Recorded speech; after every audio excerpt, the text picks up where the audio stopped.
Hello, beloved listeners. This is Adrienne.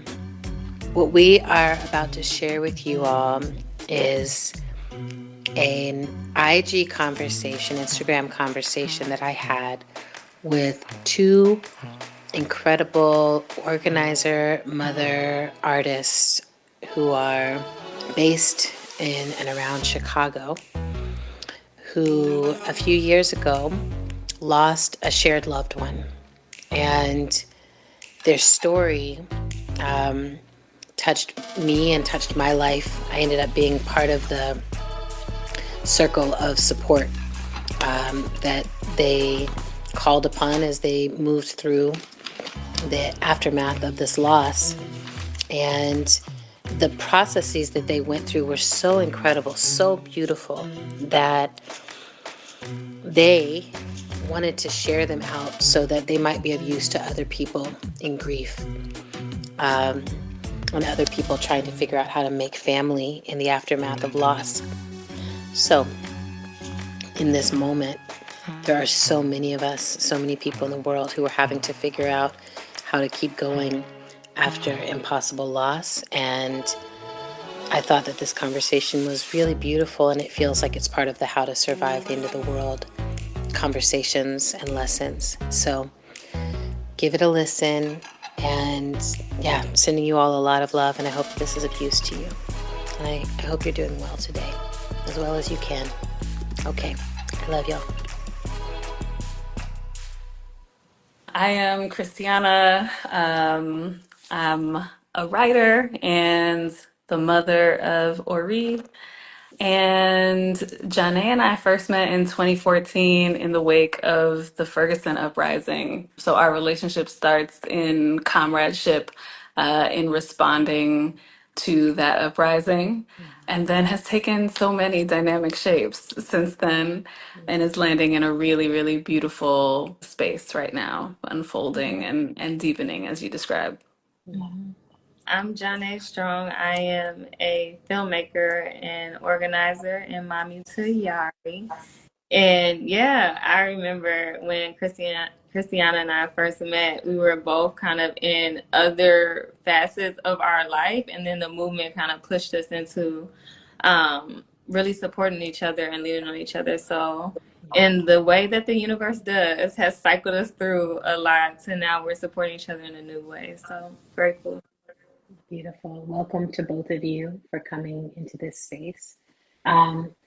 So I mentioned before that y'all share a tragedy, that y'all share something that is really heartbreaking. And so I want to tell people this is the trigger warning that we're going to be sharing about the death of a loved one. And I wonder if, do y'all want to tell the story of what happened here? Like, yeah. Yeah, I can. We lost in the physical form the father of our children, Ori and Yari, in 2021. Malik Alim, who is and was really a towering activist organizer in his own right. At the time of his transition, was working at the Chicago Community Bond Fund as the organizer for the campaign to end money bail.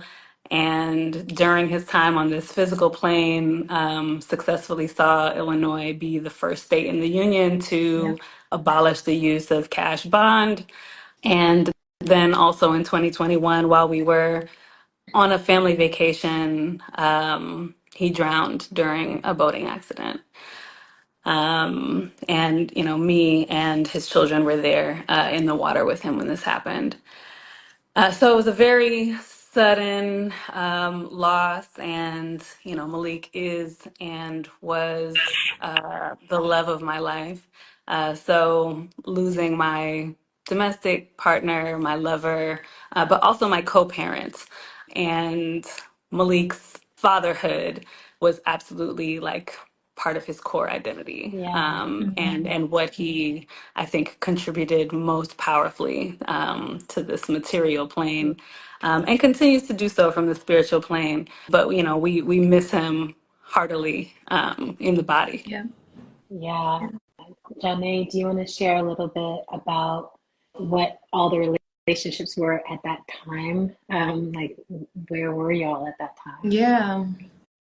Um, so Malik and I at the time of his transition were in a co-parenting relationship, and I tell this story to folks all the time that he and I, our departure from our romantic relationship was very fraught with a lot of challenges. It was also at a moment where our iteration of the movement was going through a lot of challenges and Yes. interpersonal struggle. So there was a lot of turmoil just overall. And then Yari was born December 31st, 2016. And that was the same year I remember like Trump and everything. So it was just a very hard time in general. Yeah. And so the kind of years following that moment of our departure from our romantic relationship, we were still struggling through our co-parentingship. And I always tell folks that the beauty of the universe and the medicine of the universe is that it will always prepare you for something should you listen to it. And Mm. about 3 months before Malik transitioned, he just was coming to me with a spirit of like reconciliation, a spirit of, hey, we should go and be together. Christiana's having a party for her episode. Do you want to come? We should all be together. And I, for some reason, in this moment was like, I'm open to that. Where previously I hadn't been open. And so those last 3 months, I think we were in a really beautiful place of co-parenting and a budding new chapter of friendship that was extending to, the hope of bringing our blended families together. Mm. Beautiful. And I got the opportunity to work with Malik on the Bill Ayers show Mhm. on his podcast. And Malik was the producer, and he was like so fun. A lot of times the producers are like behind the scenes, you don't really know that they're there. And Malik was like, I'm here. Like, we're here, we're having a great time. He just really made it a blast, and Bill is always a blast. But when I found out that this had happened, and then I heard from y'all, Christiane, I think you were the first one to reach out to just ask, like, can y'all help? And I was always, and I continue to be really blown away by the fact that it felt like almost the first thing y'all were thinking about was like, we have to make, we have to family, like family as a verb. We need a family right now. Um, and so I just want to ask you a little bit like where that impulse came from, like, yeah, what came up in you that was like, oh, this is kind of one of the first things we need to attend to, because I'll share with the folks watching. We went down the path and we ended up pausing a little bit and then going some more, but it was like we laid the foundation almost right away, that it was Yeah. like, see, Yeah. so yeah, I don't know Yeah. who wants to share that, but it was so meaningful to me. I was like, Yeah. yes, yes, Yeah. yeah. I can share just from my perspective of when it happened. I was in Atlanta with my best friend, Jonathan Likes, who was co-producing this Black Joy experience in Atlanta for like a week. And we were there for a week. Wow. And it was the last day. And there was a lot of weird energy in the air, even where I was at in Atlanta, Yeah. but I didn't know what it was yet. And I got the phone call about what was happening and that they were searching for Malik. And so I was in a tailspin for that next 24 hours and got on the first flight um, the next day to Chicago and had to go to Fox Lake. And I stayed in the house and was with Yari and was with everyone in that moment. And, you know, I had gotten my son, so my son Akeem, who also lived in the house with Yari and Malik and I previously, we were all in that house together where the accident took place, and everyone was in everyone was just in that state of trauma. And the only thing I could think about is like, okay, if I'm here, how can I be of service? How can I be helpful? I was not here for the trauma of the event. So like, what can I do with my physical person and my energy right now? And I was seeing that Yari and Akeem and Ori were on the couch together, and they were like playing games and like laughing. And I was like, oh my gosh, like it just Yeah. stunned me that they were still able to have this resilience as children. So I think honestly the children were the first ones that Yeah. signaled, okay, we need to, if they can experience this trauma and be sitting together, laughing together, how can I, as an adult person, like step in and learn from that? And so that was the Yeah. first kind of signaling. Mm. And then Christiana, we had a tender moment, Chris, when I was laying in the bed with you and we were crying together. Yeah. And we were having a conversation and we were saying the things that we needed to say to each other in that moment. And she expressed that she wanted 40 days to not separate Yari and Ori, who'd been used to seeing each other pretty much almost every day, if not every other day. And so we went to Atlanta. I had to go for work. I offered, hey, do you want to come stay with me while I work? And maybe it'll help you get out of, this space and you could decompress and just, take care of yourself. And we did that and we stayed in Atlanta for a while. And then that's when we were on the phone and we had that moment where we were like, okay, so it was like so much of like, let's Mhm. do the thing that needs to be Yes. done. But I think at that moment of pause, it was like, okay, how do we do the thing that needs to be done Yeah. in a way that feels good? Yeah. I love that because I think that there's so much of like good intention, right? We want to be these kind of people. We have these kind of values. And then I know in my semantics training, it's always like, well, what is true in us is what comes out under the pressure of grief, under the pressure of tragedy, under the pressure of scarcity, under the pressures.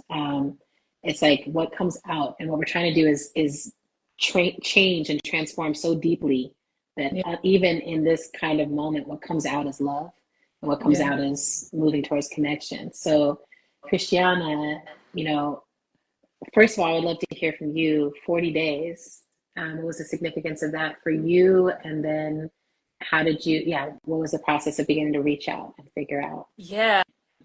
Um, Honestly, I forgot that I said that. That's wild. I remember back when But you first told me, I was like, 40 days. How'd you know that? Yeah. I'm sure, I don't know. I mean, I'm sure I got it from somewhere. And also, like, what I remember about that time is like in the immediate, like, every moment from the moment that he went in the water, Yeah. like, there was so much just instinctual Yes. action and and intuition. So I'm sure that 40 days came from Yeah. that space as well. Mhm. Mhm. Um, but also, I mean, of course, I want to echo what Janae said about just like the children being the guide. Yeah. But for me, I also um, just felt such a deep fidelity to Malik and his spirit and his life, and allowing my body and my life and my spirit to be a vessel for his continuation. I knew that he would not want his physical transition to disrupt his children's relationship. That Right. them being together was the most important thing for him. And then also when I thought about how I would want for them to be able to look back on this moment, having each other and being able to lean on each other was something that was so important to me, and that like I just felt a lot of fire behind like this is Yeah. what they need Yeah. and this is what he would want for them. Yes. And so that was, just my lighthouse Hmm. and all of the energy that I brought to the situation. Yeah. Um, I think that's so beautiful. There's so much grief unfolding right now. And part of why I thought it was really beautiful to be able to have this conversation now is to be able to make these offers. Like intuition will guide some of this, children will guide some of this. Like thinking about what are the values of the person I loved who is gone. And like there's all this wisdom that's coming up. And I don't want to romanticize the process. It was not an easy one. So are there any challenges inside the process that feel like shareable? Like Christiana laid the foreground is that we were first in relationship as comrades, and I think it was what was the year? I don't. Those years blur to me, but 2014, I think you said was the year. And then Malik and I, we started our love in 2015. It was at the Movement for Black Lives convening in Cleveland, which was we were in my hometown, and it was a whole lot of things going on at that convening, and that's when we began. And then we were together and lived together with my son Akeem. And then by 2016, we had Yari at our home. And by 2017, we were having a lot of ruptures, and we had a very, very, very difficult breakup. And so, Sorry. yes, thank you. And it was in that same kind of universe of time that Christiana and our relationship, we had been, continued commerce, but from a distance, we hadn't had a lot of interaction. And around that year, 2017, there was a lot of stuff brewing. There was some mess going it was some mess going on. And so Christiana and I definitely had interactions in 2017 that were not the most positive. We weren't necessarily aligned on a lot of things. And so with that compounded thing of like I've had this really heartbreaking moment with my partner. I'm having a heartbreaking moment in the movement. Yeah. And it's just a time of heartbreak for a lot of us. When once Christiana and Malik created their love and established their union and had their home, it was a big, big, big challenge. It was a big challenge because I was still reeling from all the grief that I was having. And then, change in the midst of that reeling, it was not something that I welcomed. It was very difficult. And a lot of it, honestly, is because of the own challenges that Malik and I were having. And so by the time that the transition happened, you have to now do an order of operations of, okay, what is the thing that I am going to prioritize feeling right now? Because Yeah. I feel anger, I feel resentment, I feel grief, I feel remorse, I feel regret, I feel like I wish this thing never happened. Then maybe this wouldn't happen. And then it's those grief cycles, you're bargaining and questioning and denying. And so it was definitely hard. So while the children were leading the way and the intuition was leading the way, we are very real humans on this earth having real emotions. Yes, exactly. Yeah. So we were having moments of conflict, and I think one thing that Christiana was teaching me, and I'll let her share what she was taking away, but one thing that Christiana was teaching me is that there is a will in relationships that are meant to endure and have purpose and have real purpose, not just, oh, I like you, I love you, but like have a real purpose to them. There is a will and a persistence that will endure past the anger, the resentment, the pettiness. And that's what Christiana brought to those challenges. It's like, okay, and I'm still here, right? And whereas I am more of a shutdown, look, don't talk to Yeah. me. Leave me alone. And so I was learning. We were doing some learning with that for sure. Yeah, it was sweet. I would just say holding y'all because Christiana would be like, I'm in, and you're like, I'm out. And I'm like, both of these are like, I'm caring for myself, right? I'm really caring for myself. But it was like, okay, we're caring for ourselves, and how do we find alignment in that? Because this isn't this, right? We're gonna figure out this. So yeah, Christiana. Yeah. I mean, as you brought up the 40 days, which has like Yeah. just slipped away from my memory as so many other experiences have, filled that space since then. But when you brought it up, what I remember about it, it was not just 40 days of having the kids together, but for me, it was really like 40 days of caring for myself in a deep, ritualized, and rigorous way. Because I knew that if I didn't, I would lose my mind. And I knew that, with only one biological parent on the physical plane, that like I could not afford to lose my mind for the sake of Ori. Yeah. That, without Malik here, that he really needed me to be well. And so that I had to be just like fierce about being well. Yeah. And so that's also what those 40 days were for me. And I think inside of that, like one of the the many things that my relationship with Janae has taught me and like revealed to me about myself is that like I want it all like right now. Like I'm already there. I want to do it now. Yeah. I'm Yeah. fully in, you know? And so, you know, inside of that, like I just already saw what the relationship could be, Yeah. you know, like what I needed it to be. And I was just ready to already be at that destination. And I Yeah. don't think it ever even occurred to me until that there was like slowing down and steps to get Yeah. there. Yeah. And that was painful. Mm-hmm. Um, Mhm. and yeah, inside of that being really painful, it was an act of will to like be persistent. Yeah. Because, you know, like the retreat, like, you know, to protect my tender heart, like is kind of an option on the table, but like not really Yeah. because, you know, Yeah. at the end of the day, like, you know, bell hooks has given me such like a useful definition for love, Yes. you know, which, you know, I reduce to like the will to nurture. Mm-hmm. Um, Yeah. and, you know, that is like what I ground back to whenever things are tough and difficult. It's Yeah. like, do I have the will to nurture? Yeah. Can I bring the will to nurture to Yeah. the situation? If I can utter the words, I love you, if I say that this is a love relationship, then, you know, how much active will can I bring to it? Mhm. And so even inside of like it being sort of like counter to how I exist, Yeah.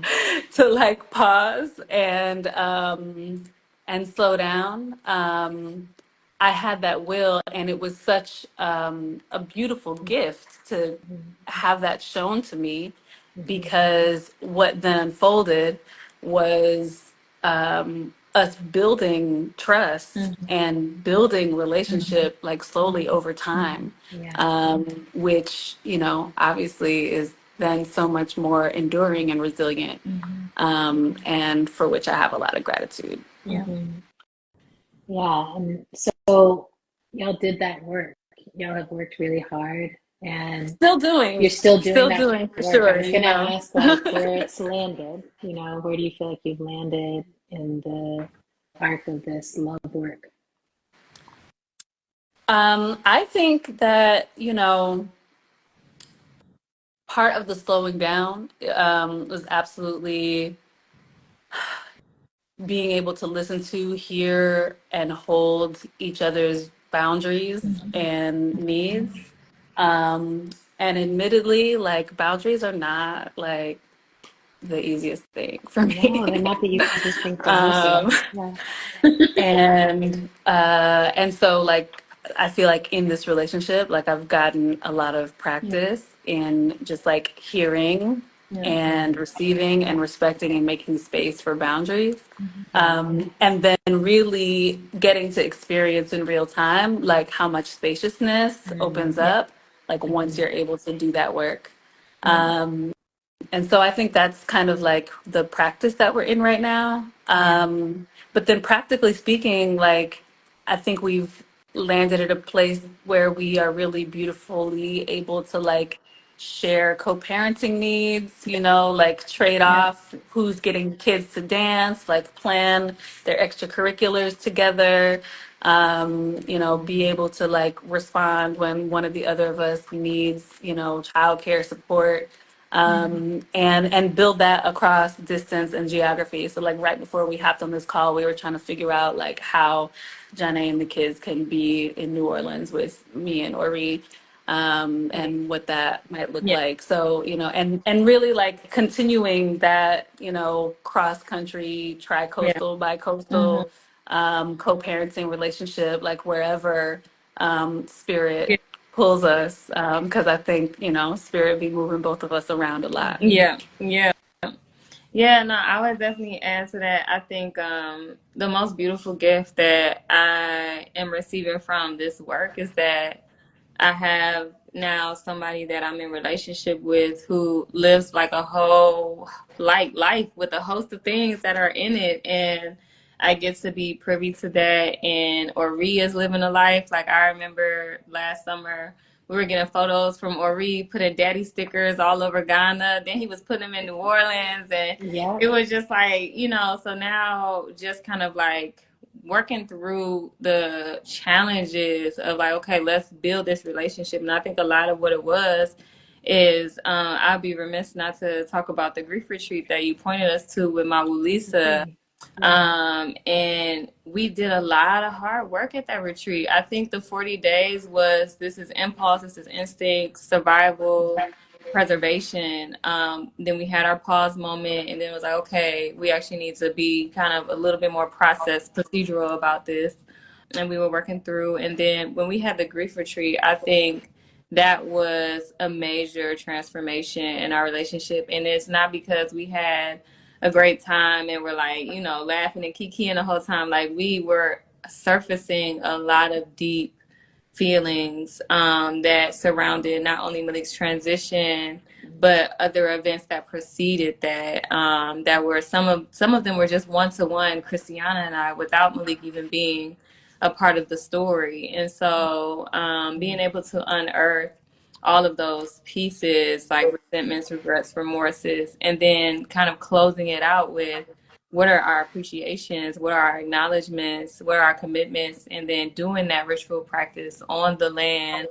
Um, it was a big deal. And I think the thing again for me with the children, and I say so much about the children as a footnote, I'll just put for me, I went through family separation as a child. So that's always been like, I don't want to have my child be separated from her sibling, like that is very important to me. And so at the end of the grief retreat, the children were able to voice what they appreciated or wanted to acknowledge. And they had so many. I was like, oh my God, I didn't even know y'all were paying attention. They were like running around in the back. They were like playing with they were playing with like the sticks in the yard. So I was like, I didn't know. But the children are always present. The children are always seeing, feeling, and understanding what the adult people are doing and what the energies and the spirits are doing. So I think that for me, and we also chose to drive there and drive back. So that's like 13 hours driving in a car, 13 hours driving back. So we had a lot of time to touch on a lot of stuff and also to just be with each other. And I think that was really, really important. And then that laid the groundwork for more trust and more leaning on of each other for, the children, if we need to support each other for childcare.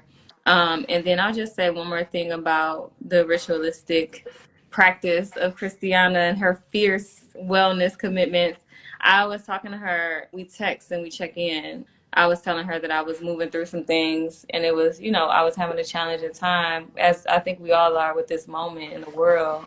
And she was like, well, I've just had to become ritualistic about it. And I get this little care package and it's like Epsom salt, it's like chocolate. I'm like, girl, you knew I needed this. And so Yes. I think that on the other side, and just like Christiana was saying, it's still an active commitment and an active work, but there's things that I never imagined, right? So out of like that service to what needs to happen, there's more beauty that I hadn't even considered or thought of before. I'm really moved by both of you. I'm always moved by both of you. And I'm really moved and grateful that you were willing to be vulnerable in this way and to like share your story with, the world, the Instagram world. I mean, y'all really trusted me with a lot. You really let me see so much of who you both were and where you were. And I just love you both so much. And I also feel Yes, complete. I'm yes. grateful. Yeah, we did a good job. Yes. I'm like, high five. I love y'all. What I'm going to do is, and also thank you to everyone who tuned in to be in this tender moment with us. I felt the tenderness through the whole crew. I hope the rest of your days are gorgeous. Everything is gorgeous. I love y'all. Love Yes. Yeah. Bye.